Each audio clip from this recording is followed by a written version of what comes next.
May problema ba ang buhay mo? Huwag kang mag-alala. May advice ako. Pakinggan mo.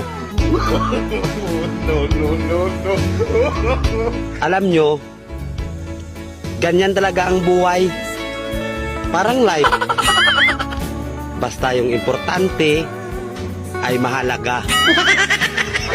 At kung saan ka masaya, dun ka happy. Basta huwag kang maniwala sa swerte. Kasi malas yun. Minsan ay sometimes, kaya matuto tayong tumanggap ng acceptance. Halimbawa, for example, ang baby ay sanggol.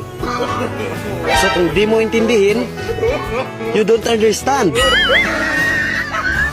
Basta kaibigan, lagi mong tatanda.